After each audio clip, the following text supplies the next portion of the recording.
Hey, we're back with return guest Susan Schwartz from riverbirchgroup.com, and we're here to talk about this amazing, incredible, helpful, useful concept called emotional intelligence.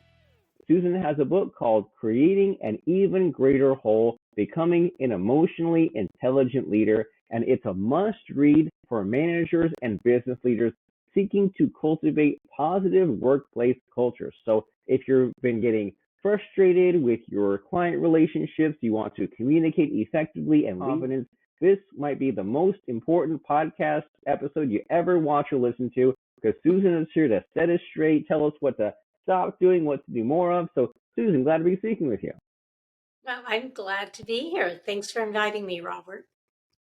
Glad to have you, and glad to have you back. And so what have you been up to? What are you all about, and what's your current focus? Well, I wrote the second book that came out April 25th, which is very exciting. And my focus with that book is really helping people, equipping them to become an emotionally intelligent leader, because emotional intelligence is an action verb. That's really from the last time we spoke till now, I was much more theoretical, but emotionally intelligent leaders bring a positive energy into the workplace so that you are creating those collaborative relationships among your teams, encourage them to work with other departments more constructively. And there really are measurable benefits that you see in business. For example, you increase retention, you decrease absenteeism, and it even shows up in profitability, which for me was mind blowing, but it really has return on investment. Yeah, it's not just some abstract thing. It has some real results. It's really important. And this term, emotional intelligence, you've been hearing a lot about it the last 10 years and especially the past 5 years. And I feel like I've got a feel about what it is and why it's important, but I don't think anyone's ever put it in the words. No one's ever really defined it. So to make sure we're all on the same page, when someone says or you say emotional intelligence, what is that exactly? Well, if you look at Richard Goldman, who's one of the voices that brought emotional intelligence to the forefront, he talks about managing your emotions to create a positive atmosphere. And as I mentioned, I like to talk about managing your reactions.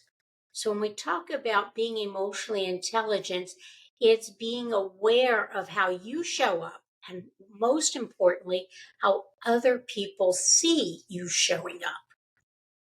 And so that's where reactions come into play. For example, if you're in a meeting, are you thinking about what the other person wants to get out of the meeting? Or are you only thinking about what you want to get out of the meeting? How successful is that? Are you going to close the business you want to close if you're thinking about you as opposed to thinking about your customer? And so it's I mean, really a mindset to pay attention to the world, the situation around you, evaluate that moment in time with your experience, and then choosing how you're going to react. So it's really offering you control and the opportunity to create what you want to have happen. what a concept, right? Actually being in control and deciding something and saying, hey, I want this, instead of maybe lucking into it, or instead of being selfish, I want to consider their perspectives, and instead of just reacting, decide how I want to react. And I can also see how the ripple effect in that pays off. You mentioned there a little bit of there's what you want and there's how other people see you. And it's like you're talking about closing business, but there's also your team, your employees, your peers, everyone else who is seeing the example that you set. And if they're afraid to speak with you, or if they don't know which version of you they're going to get, depending on the wishy-washy moods, we don't want that, right? We want to be more in control of our emotions and think logically and use our emotions to help us out, and be, instead of being something that pulls us around. And so, like, if someone doesn't have their emotional intelligence figured out, like, what's that look like, and how do they break those patterns? Well, one cue, how often have you said or heard somebody else said, that's not what I meant, because the person they're speaking with misconstrued? Well, that's All one the time. step that you're not communicating in a framework that they understand. So, what you may have one message, you're not being inauthentic, but how you speak with your manager, how you speak with your direct reports, or how you speak to a colleague, that tone and the words that you choose may change, but the message is still the same. So that when you are really paying attention, the message that you're sharing is received as you intended. So when your message is received as you intended, exactly what you said, people are able to understand where you're coming from, recognize how they're going to benefit from that situation. And, it all comes back to, I always like to say emotional intelligence. If somebody says, what is the first thing I have to do? There's coaching, there's books, but it's so easy. You just start to pay attention. You really start to pay attention to people, to what's going on. What are your options at that moment in time? Where are the challenges? Where are the gotchas?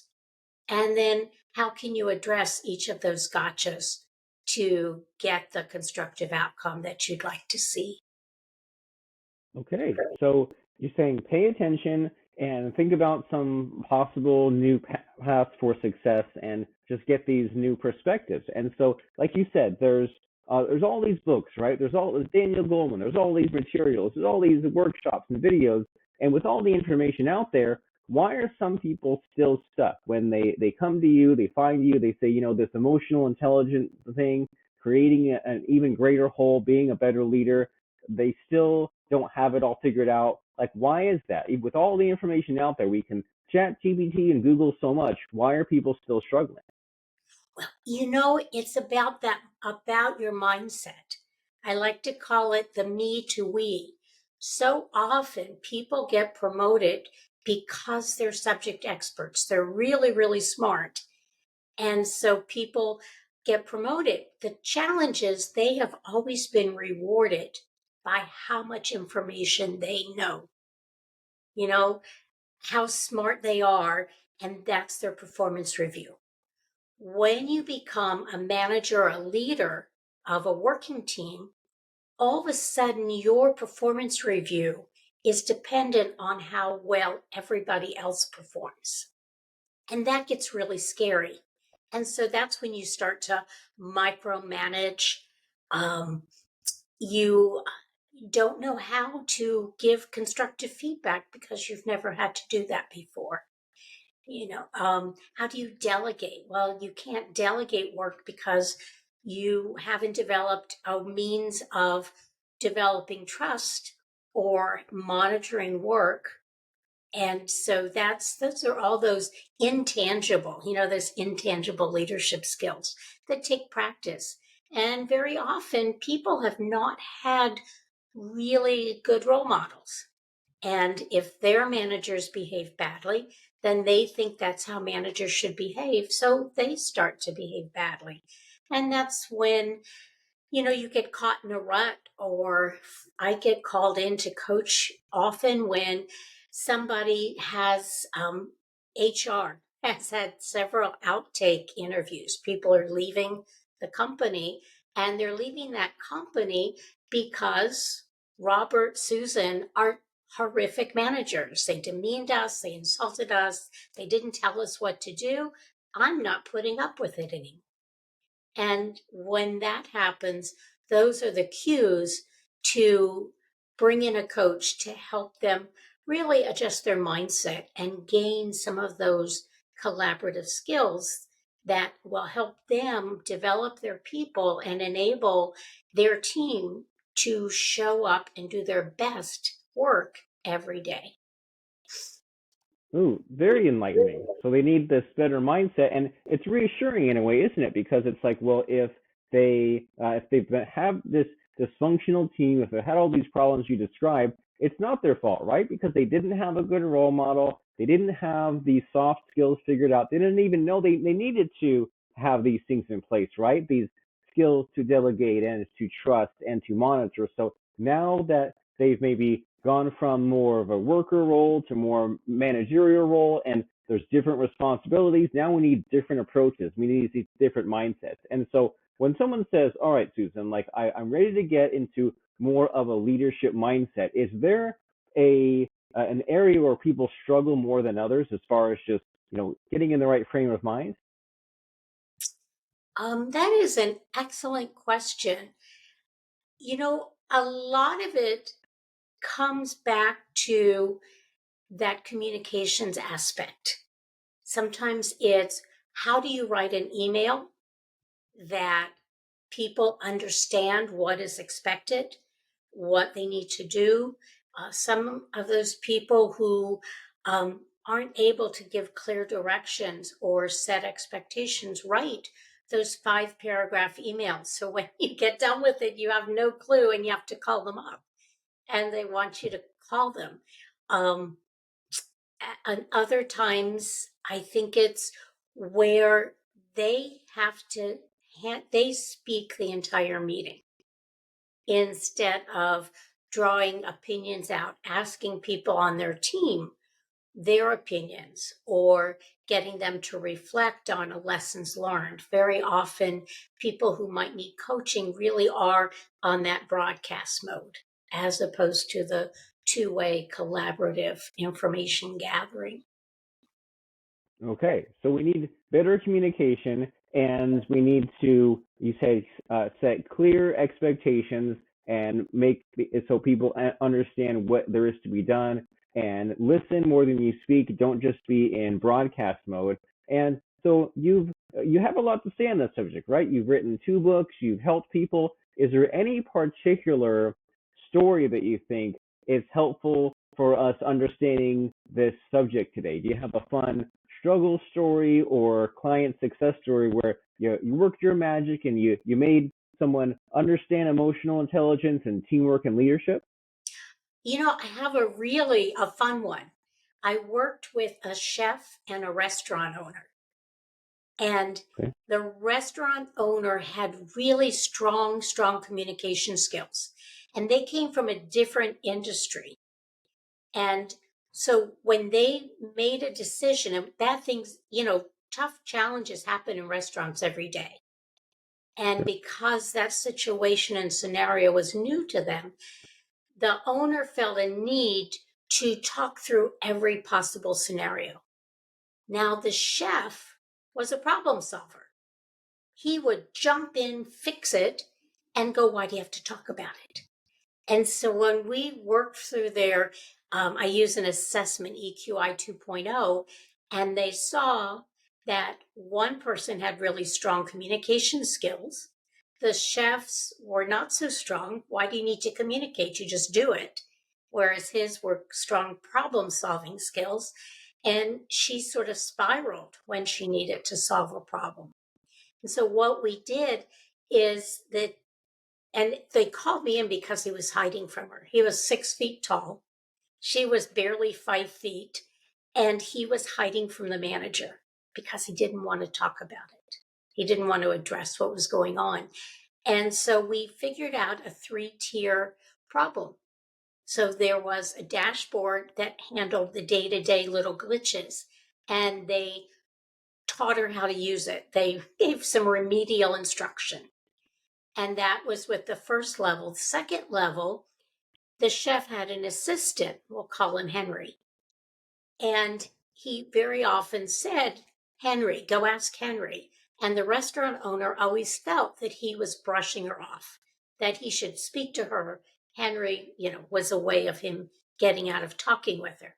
Well, she realized that Henry could actually answer that question better.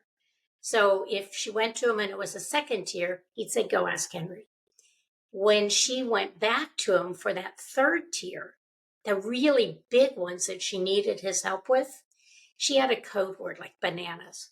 And when she said, this is a banana problem, he would have to stop and work with her.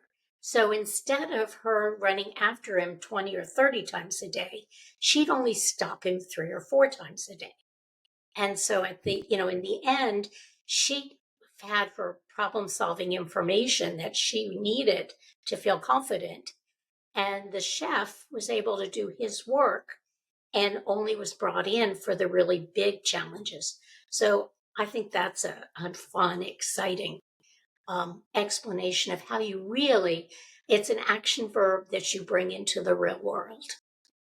Yeah, and it's great to think of it in that way because there's the danger or the misunderstanding. We're just getting into a lot of psychobabble, right? We're throwing out a lot of keywords, and no one wants that, right? No one is helped by that. But when you become more action focused, it's like, hey, we're making some real change happen. And so, do you think that it's all about the rules and processes? Because even in that story, you kind of the way you laid it out was that there weren't any boundaries, right? There was just chaos and all this stuff happened and it led to the hiding. And he said, hey, well, let's put the dashboard in place, the assistant in place, and the ability to kind of escalate an urgent need. And it's like, I think we've all been in that situation where we said, well, this, if this happens, then we've agreed to, here's the rule, here's what I'll do. And it's never perfect, but it makes the process smoother. So does it come down to rules and processes, or how would you explain why this works? Um, I think you're absolutely right. I'd use slightly different words. So Okay. it's setting behavioral guidelines and creating a framework that everybody can operate within. I Mm. like norms because that's standard behaviors. What people uh, practice, and once you practice it, it becomes natural and it becomes part of the culture. When I hear rules, then for me personally, I want to. I think rules are meant to be broken. I'm going to fight against Oh, rules, okay. but I like to think of it as setting new norms, setting positive norms that are going to encourage productivity. I like it. And that still speaks to your idea of to be careful with your words and to figure out the nuances. And sometimes you can mean one thing and someone else hears it and it means something completely different and it gets resistance or it gets ignored. Like you're making me think that I was talking to someone a few months ago and I think his company was called like third degree something. And I'm thinking like, that sounds like I'm being interrogated, right? I'm getting the third degree. And I'm sure like he had his own idea what the phrasing meant, but I'm like, even though I know it's supposed to mean something else, my immediate like knee jerk reaction is this. So sometimes we need to be more careful about the terms we apply to things or the way we phrase something to someone, even though I know meant this and I'm not lying or being dishonest, and I'm changing it a little bit that way it's shorter or simpler, or instead of word one, I say word two, and there's a lot to navigate, right? People are messy, especially ourselves, especially dealing with others. And as you say, when someone is in more of a leadership role, then the way they deliver depends on other people, on the people that they assign the work to. And that can be kind of scary, right? Because it requires letting go. And then it's like you depend on them, maybe even more than vice versa. And so as far as us navigating all these things that need to be done about positive workplace cultures and leadership, is there anything that you see going on that maybe makes you a little bit angry or is not solved very well or is not discussed enough? Is anything that just needs real change today? Oh, are you speaking about in business in general, how people are working? Probably, but it's up to you. Is there anything that you see that you think needs to not be done that way? Um, you know what? I think how, and I don't have an answer, but how Okay. people are handling coming back to work after the pandemic. That a lot of rules are being made and people are not really explaining. When they say, I want the whole office to come back, you've got to be back. Everybody works better in person. There's no conversation. And the leaders aren't really explaining, they're just giving an edict. And Right. and it's also workers may not have necessarily um, communicated back with what they did and how they worked. And so there should be a happy medium in there, or some way of um, explaining the situation and working out a way that not everybody's going to be happy about, but they understand the reasoning. And I think there's a lot of pushback and there's a lot of wasted energy going on because people are not really addressing that whole elephant in the room. They're kind of walking around it and just trying to issue edicts, and that will solve the situation. So I Yeah. think people aren't necessarily listening to each other.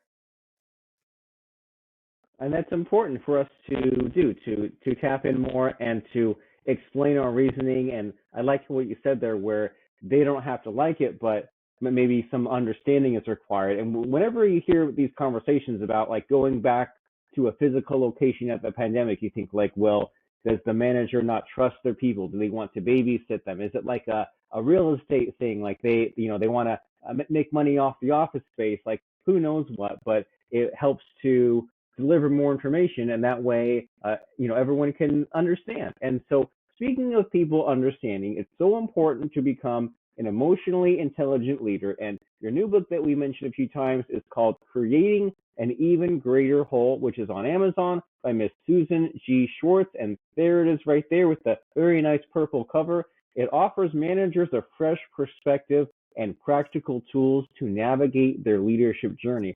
So in these last few minutes of our conversation here, Susan, why do you think someone should get the book right now and not wait? What's the urgent problem and how's it different? Well, the urgent call is that there are very easy to implement tools and behaviors that even after reading the first and second chapters, you're going to be able to put into place in the workplace. It doesn't cost a lot of money. Again, it's about paying attention, shifting your mindset. And I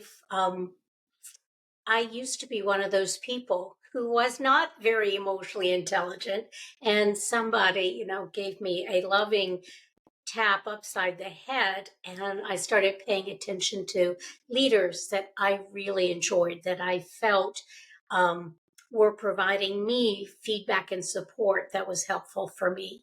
And so I think if you're ready to take practical action, small steps that will have a huge impact, I think you're going to enjoy the book. And that's why I buy it, the immediacy of being able to put it into practice. Very good. So we've been perhaps holding ourselves back by not having some of these emotional intelligence skills. And we need to change that. We need to get farther in life and not self-sabotage and not be so frustrated and help others and be a good person and also be happier and more fulfilled ourselves as a result. And so that book we said is Creating an Even Greater Whole by Susan Schwartz. And then your website is riverbirchgroup.com. And as far as some next steps here after a podcast, it's always good to tell someone what they should do next. Is the logical next step to get the book, or what should someone do after our conversation? Well, if you go to my podcast, there is a series of leadership tips, 23 top leadership tips that you can download right from the website. And there are several blogs I've written recently that are outtakes from the book. And again, those are no charge. And you're also able to order the book right off the website. And it is offered on Amazon as well as at my publisher's website. So those are three areas, three things you can do right away. If you'd like to connect with me on LinkedIn, that's a fourth thing you can do that doesn't cost you anything. And you can never have too many friends. I'd enjoy meeting you. And I guess those four things. Do you feel Very ready, good. Mark? Are you going to do those four things? We have a to-do list, right? You're action oriented. You're an organizer. You're a leader. And we said that on LinkedIn, that's Susan Schwartz, and that's linkedin.com/in/Susan G SCHWARTZ. And that way you can just click one button. You can add Susan as a friend on LinkedIn. You can see what all of her latest posts are about, her hundreds of leadership tips. And then the website that we mentioned is riverbirchgroup.com. And there's so much cool stuff there, right? There's 23 leadership tips for emotionally intelligent leaders. There's the book on there, Creating an Even Greater Whole.